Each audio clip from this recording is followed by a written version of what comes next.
عید کی نماز میں عید الاضحیٰ اور عید الفطر میں کوئی فرق نہیں ہے، ایک ہی طریقہ ہے. اور 2 رکعت نماز عید الفطر 7 واجب 6 تکبیروں کے، یعنی 6 تکبیریں زائد تکبیریں ہوں گی، تو یہ نیت کر کے پڑھنے سے اللہ تعالیٰ. اب یہ تکبیریں جو ہیں پہلی رکعت جب شروع ہوگی تو اس میں اللہ اکبر کہتے ہوئے ہاتھوں کو باندھ لینا، امام بھی باندھیں گے اور مقتدی بھی. تکبیر تحریمہ تھی، تکبیر تحریمہ یعنی نماز کو شروع کیا. تو اب جو ہاتھوں کو باندھ لیا تو اب ثنا پڑھیں گے، یہ امام بھی پڑھیں گے، مقتدی بھی سب ثنا پڑھیں گے. اب 3 تکبیریں جو زائد تکبیریں ہیں ان تکبیروں کو کہنا ہے.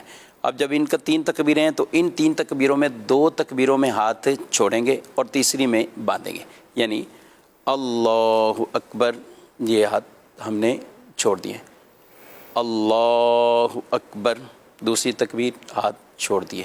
اب تیسری تکبیر ہے تو اللہ اکبر کہتے ہوئے پھر اپنے ہاتھوں کو باندھ لینا ہے. اب امام سب قرات کریں گے اور پوری وہ تلاوت ہوگی، سورہ فاتحہ سورت پڑھی جائے گی اور پھر رکوع اور پہلی رکعت مکمل ہوگی. دوسری رکعت کے لیے جیسے ہی کھڑے ہوں گے تو پہلے تلاوت ہوتی، پہلے قرات ہوتی، سورہ فاتحہ امام پڑھیں گے، کوئی بھی سورت پڑھیں.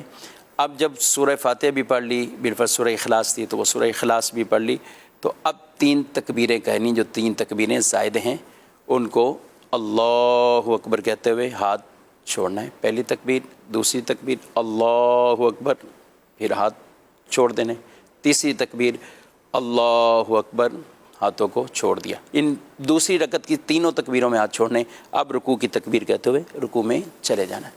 ٹھیک، مختصر 3 اضافی تکبیروں کے بعد چوتھی تکبیر کہتے ہوئے رکوع میں چلے جانا. اس کے علاوہ کچھ بھی اضافہ نہیں، کچھ بھی اضافہ نہیں، نارمل بس نارمل. اس میں یہ ہے کہ پہلی رکعت اس میں تکبیریں قرات تلاوت سے پہلے ہے اور دوسری میں تلاوت کے فوراً بعد. بعض اوقات یہ نا مقتدی جو پیچھے سے آ رہے ہوتے ہیں نا، مقتدی پیچھے سے آ رہے ہوتے ہیں، اگر امام نے تلاوت بھی شروع کر لی ہے تو یہ شخص اپنی تکبیریں کہہ لے.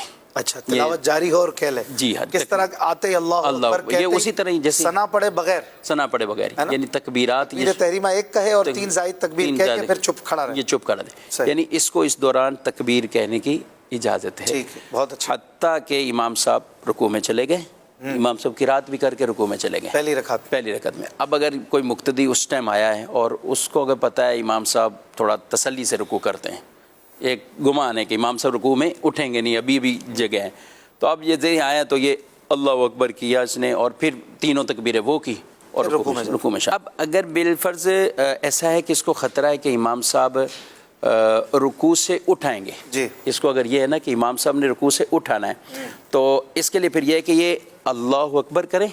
اور یہ ویسے بھی مسئلہ سمجھنا چاہیے ناظرین کرام، جب امام صاحب رکوع میں ہوں تو پھر ہمیں ہاتھ باندھنے کی ضرورت نہیں ہوتی. ہم جماعت میں جب شامل ہوتے ہیں نا اللہ اکبر اور اللہ اکبر، اب ہم ساتھ رکوع میں شامل ہو جائیں اس وقت.